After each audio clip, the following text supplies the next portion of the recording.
I am so excited to have you here. Thank you so much for having me. A little bit of trivia about myself. You guys were actually the very first band I ever saw at Wacken or any band I ever saw play in Germany. That was Oh, unreal. wow. Yeah. Thank you. Great stuff. This is sick. How was that experience? Because for me, that was my first time ever in Germany, and I did not Mhm. expect the ground to be so muddy. I know there was a lot of difficulties getting into the festival and everything, but how was it for you guys' experience? Because that was your first time playing Wacken as well. Yeah, to be honest, as Tetzel, as well as me, we have been at Wacken before, or we know that place. So in August, it's most of the time always like this. Mm, 2015, Wacken has been a complete swamp concerning the mud. So people are actually used to it that it's kind of rough on that campground. But this last year was very much delicate as the rainfalls mm, soaked up the ground, so that the camping itself was pretty much a little bit dangerous. As if the ground is soaked up with water, it's not solid, and you could no. really have an issue with tents not really fitting, or you could swim in your tent. For us, it was like a emotional roller coaster since it was our third gig ever and the Yep. first one at Wacken. And we already have been pretty much excited since we didn't have so many shows played up to date in our band history. And adding up the fact that we didn't know until we stepped on stage that our show would be canceled or not Mm. was very much tough. I remember that there was a journalist team getting Tatzel aside so that he can answer some of the questions concerning the local, yeah, excitement or the local updates about when the infield would get opened. And so it was very much not a feeling that the festival would start. It was more kind of a fact that if you have the firefighters clearing a campsite because there has been an accident type Mm. of vibe. You know what I mean? Yeah. And so we were pretty much really stoked or entranced to just like save ourselves from our emotions because if we would like play, we had to perform. And so it was really tough to get that balanced out. At least that's how I can speak for me. I don't know how the others felt, but we all were very much tense. I also remember Antonio being all the time smiling because he was very nervous and didn't know how it would turn out. Well, I didn't show on stage. Watching you guys, the energy, the performance you put on, to anyone who hasn't gone and seen All for Metal live, I highly recommend it because that was incredible. Just the bond you guys have in third show, the chemistry, and just everything was so tight. How much rehearsal did you guys go through to get ready to launch that album? Thank you. Actually, we have one, two, three, four, five rehearsals till Oh, Wacken together. wow. Wow, that's incredible. Like it was so tight and the debut album absolutely killed. And just over a year later, we've got the second album coming out. I couldn't believe it when it was announced. Such a quick turnaround. Is it just are the juices just flowing when it's coming to the songwriting at the moment, or did you guys just write so much for the first album you just had a lot of material? Basically, it's a mixture of both since it started as a studio project with Antonio and Tetzel. And Mm, so there have been some leftovers already from the first album. And since we are closely working together with Elephant Music on this one, we got a producer team that is helping us out to get also the inputs of Antonio Tetzel right onto tape. So it was not that much of an issue since also Antonio is a professional singer, Tetzel mm. is also self-employed. You don't have that issue or the obstacle sometimes if you're an upcoming band that you're still working day job, so to speak. That Yeah. is a huge privilege that a lot of us have, and we are totally aware of that. So sometimes these processes get a lot easier on that matter. And explain some of the Japanese influence because I'm lucky I've been able to have a listen to the album and it took me by surprise just kind of the change in some of the songs, having the traditional Japanese instruments in there, the theming. It was good because you still got the Viking stuff in there, but you're also talking about Japanese mythology, which I think is fascinating and it's not explored enough in metal, really. To be honest, Alpha Metal is not seen typically as a Viking metal band, Mm, even though our armor might suggest we are. I mean, we are a typical 80s cliche revival of all the culture we had there. And it is more to be seen like a fantasy band that is exploring different worlds of music, so to mm, speak. So our first world was the Viking, Conan the Barbarian type of fantasy world. And now for the second album, we are moving to another culture, which was indeed then Japan, because we have the Year of the Dragon, so it would suit the the cultural aspect as well, since a dragon is freaking badass. I mean, come Yeah, on, it's a yeah, uh, fantasy kind of one of the fantasy. I like now the word, you know what I mean? yeah, yeah, I Figure. know what you mean. Yeah, it's yeah, The figure. fantasy figures every time. And so combining that now with the travel to Japan just would make sense because it's also like a tribute to the cultural aspects, Mm, but also it's more like the Far Eastern type of tribute. So we don't want to necessarily say it's Japan themed, no. but more of a tribute to the Far Eastern music and culture. You guys do fantastic music videos as well. They've all Thank been absolutely killer. I believe Alea's even helped out with a few of them. I've saw some behind the scenes photos on one of the songs in particular in the past. How was it like working with him? you. With Alea, York, Alea. York. Yeah. Yeah, actually, that was the first type of music videos where I was involved, Yep. since the first three have been previously done the year before. We did the video with the Saltatio Mortis team, so a huge shout out again to the lovely crew. That was amazing, since they also have a huge knowledge where to shoot music videos.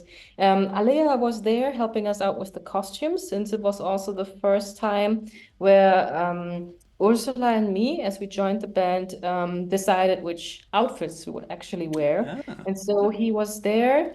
Even though he had an appointment, he stayed longer because he really liked the vibe and helped us out about the costume design, what would suit us. And up to this date, we then had like the costumes we have now on stage. It's the same for the makeup because yep. Ursula and me, we have these kind of warrior paint on our cheeks.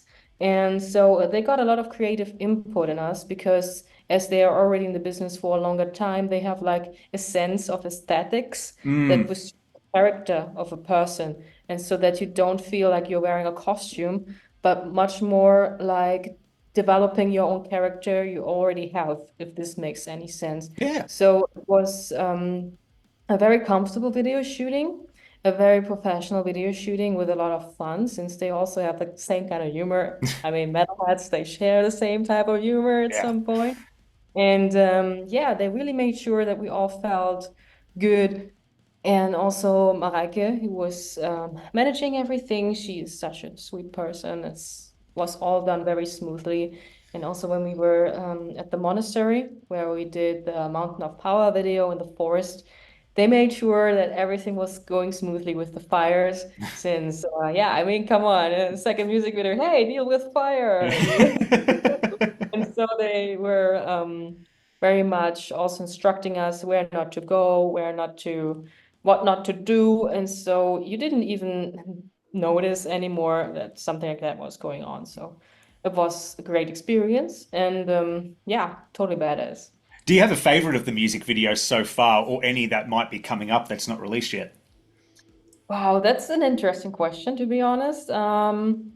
I do think that I like Valkyries in the Sky a Mm, lot because what I really love in this type of music video is the collaboration type of aspect. Since, as we are a band called All for Metal, it gets the first time the impression that, well, we invite you to celebrate metal music. And so something like that was really nice. Also, I'm a huge fan of Sailor Moon, and so having your own kind of transformation into a Valkyrie was badass. I really liked yeah. the, we also paid attention to detail. I do have to admit that I like Mountain of Power too, Hmm. because of the storyline. I mean, the imagery is great. The camera work is great. I love the colors, and I mean, come on, it's Tetzel's song. Yeah. That's freaking And didn't he? I think, oh, maybe that's Legends Never Die. He had the Conan the Barbarian sword in one of the music videos as well. I remember seeing, and it just fits him. That guy is the living embodiment of Conan the Barbarian in real life, if there ever was one. But getting back to the new album a little bit as well, I there's a lot of kind of differences. It's not there's a lot changed from the first album, but a lot still the same at the same time. There's a lot more circle pit starting songs in this one as well. I've noticed a lot of energy in this album as well. Do you have any favorite standout tracks on the album so far?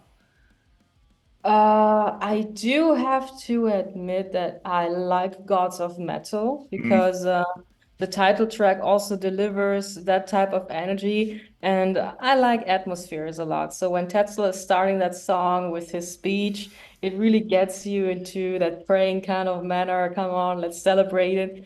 I don't know. It really has some great vibes to it.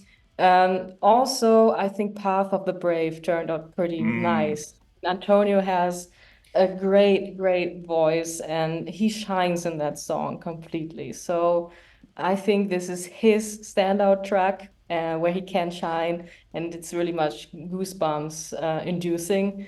Um, there is, let me think. Now I'm getting a little bit picky, but let me just check it and see which vibe I'm having here with different kind of songs.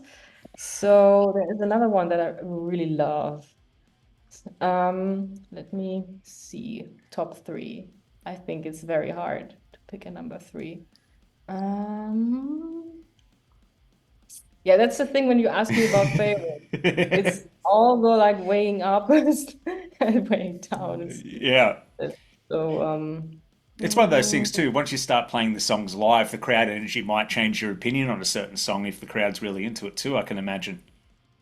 yeah, that's the thing.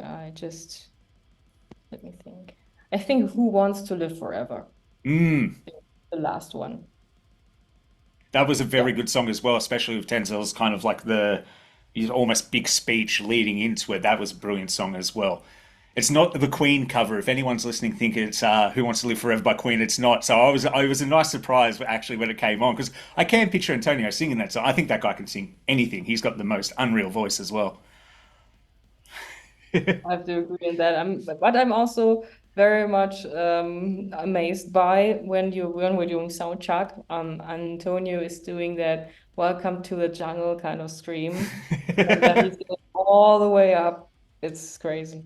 No, and it's a sight to see live as well. I remember kind of being in awe because sometimes you hear big notes on an album. You go, oh, that surely they can't do that live. Yeah, he can definitely do it live. He can do it live, and it might even sound better than it does on the album. It's absolutely incredible. The music you guys have kind of formed together is just something really special and fresh in this day and age as well. Like, how'd that all come together? Like, you're now touring all the time as well. You've got the cruise coming up for the album debut. Tell me about that. That is so cool. That is such a good idea. Yeah, actually, that was Christina, our showgirl. She knows the Abicht family. Mm, And so they also got to know that we're a band and she's dancing there, doing the shows together. Like, is something very much big for mm, us to have that kind of production, to have like a full choreography on all the songs. And this is something that really is special. And yeah. so we were also searching for people that would maybe support us on our journey, since if we're being honest, we do have kind of a success for the time being that we're Mm, on the road, but still it's a long path to just go to be like having a regular fan base.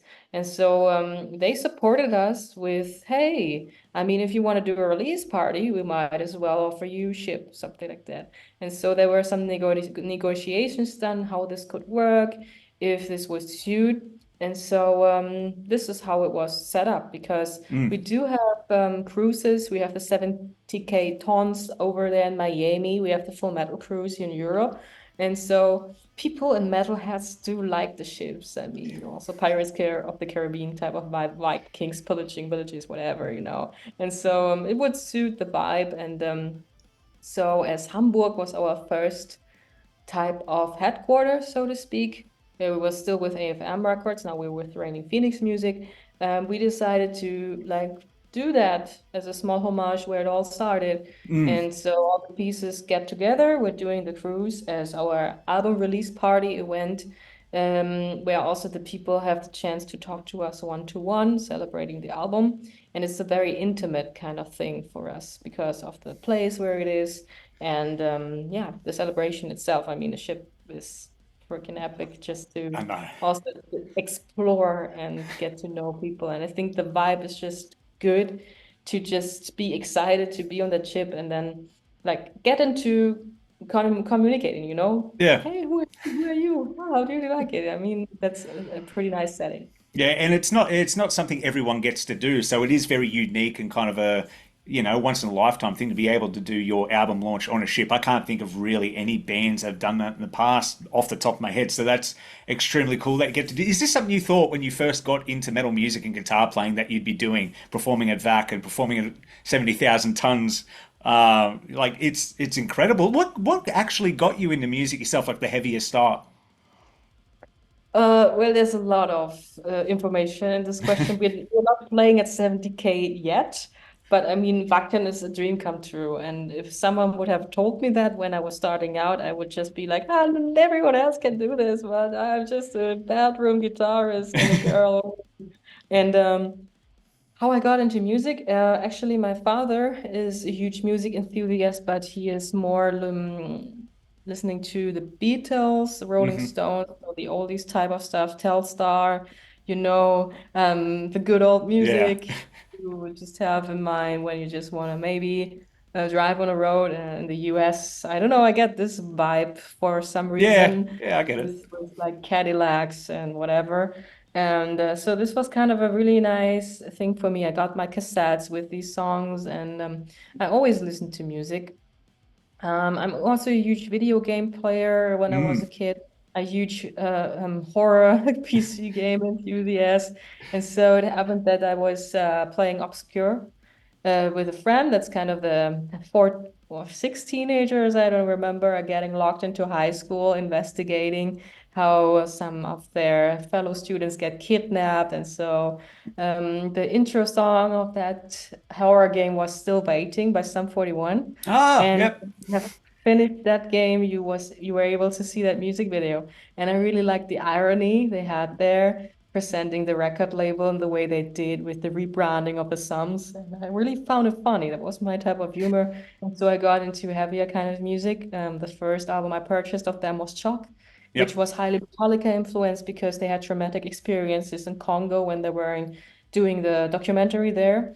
And Mm. this was like the opener for me for heavier music. I immediately got into System of a Down, Slipknot, Bullet for My Valentine, Children of Bodom. And already in 2012, I got into In Flames. I Ah, saw a video, but it was my boyfriend who was then getting into melodic death metal that we really dived deep into that kind of stuff. yeah. And now I just can't imagine like a world without heavy music anymore. And so often metal is for me just a happy version of that. I mean, it's Yeah. happy metal. And so since I'm also very much a person that is all digging that nerdy stuff, it's just so amazing to be part of the project. It's kind of cool because the nerdy stuff and the horror and the video games and the metal music, they all kind of go together. And that's why I love going to live shows because when you talk to someone, good chance they're going to like video games. Good chance they're going to like the same movies you do. Like even if they don't like the same metal bands as you do, you can connect on such a big way. I mean, I've got a Legend of Zelda thing right here. Like, what are we talking about? So, no, I love it. I think the community is great, and I know your fans are awesome as well. Actually, I had a story from back, and I wanted to tell you I was very lucky. I nearly fell directly over into the mud. I went to catch a drumstick. Went to grab it. I went completely backwards because my feet were stuck in the mud, and I just had a whole gang of people come up behind me and stand me up. It was almost like the reverse version of "Smooth Criminal" by Michael Jackson. I went all the way down, almost to the ground, and then came right back up. It was really cool. It really embraced, and it kind of showed the culture of Wacken and just the German people in general, which was fantastic. I had such a great time doing that as well, and I think that happened during. I want to say the end of Mountain of Power that happened because I remember being very excited. Oh, this is beautiful. I mean, the kindness shows in many of these venues. I was taking pictures at a show of Navosa Nax Hoarder back in May, and this was a packed place where we didn't have a photo pit. And so I tried my best. I'm a short person. I tried my best to just stretch and get my photos done. And then people were like, "Hey, over there's space. You can move there." And I'm like, Oh. this is so freaking cute. I mean, if you were just going outside, sometimes you think people would just love to kill you with eyesight. No, I definitely know what you mean. And is that because you mentioned taking photos? Is that how you got into doing your own YouTube channel as well with the filming? Because that's gotten quite popular over the last 12 months. I've known it's really blown up. Tell me a little bit about that. Thank you. Actually, I always wanted to play in a band after I got into Sum 41. They inspired me to pick up the guitar, but it took me quite some time until I convinced my parents that I want to play guitar, as my sister started on the acoustic and she was throwing it away after 2 weeks. And so my parents were like, "You're exactly like her. So I know, we know it. We know the story." And I mean, I cannot blame them. They made the experience with my sister and was the first time someone picking up an instrument. So maybe.